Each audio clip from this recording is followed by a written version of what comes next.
Today's devotional is breaking the people-pleasing cycle. Are you primarily concerned with what others think of you? Do you adjust your behaviour depending on who's watching? Has approval-seeking become your hidden motivation? Colossians 3 verse 22 says, "Slaves, obey your earthly masters in everything you do. Try to please them all the time, not just when they are watching you. Serve them sincerely because of your reverent fear of the Lord." People-pleasing can have dire consequences.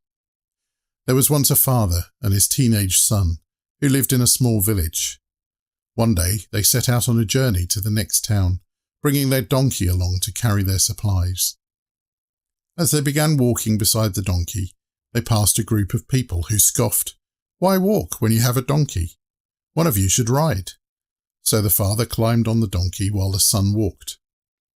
But soon they passed another group who frowned and said, "Look at that poor boy walking while his father rides in comfort. What a selfish parent." Feeling guilty, the father switched places with the son. A little farther down the road, another group gasped, "Can you believe that lazy boy making his poor old father walk? Kids these days." So they decided both should ride the donkey. Problem solved.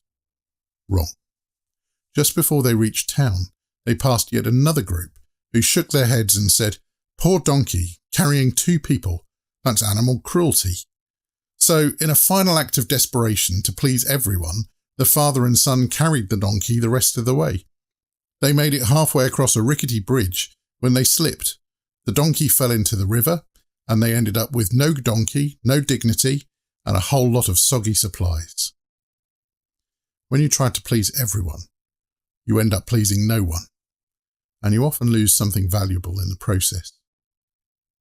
While instructing slaves to be conscientious workers, Paul addresses a universal human tendency. We often perform differently when someone is watching us. This eye service reveals the heart of people-pleasing. The phrase, "not just when they are watching you," shows the performance-based mentality that characterises people-pleasers. We work diligently when the supervisor passes by, then slack off when we're alone. We voice agreement with whoever is present, regardless of our actual convictions. Paul's antidote is profound: reverent fear of the Lord. When we recognise God's constant presence and his ultimate evaluation, human approval loses its grip on us. We learn to serve excellence consistently, whether being watched or not, because our audience never changes. True freedom from people-pleasing doesn't mean becoming insensitive to others. Rather, it means finding security in God's approval.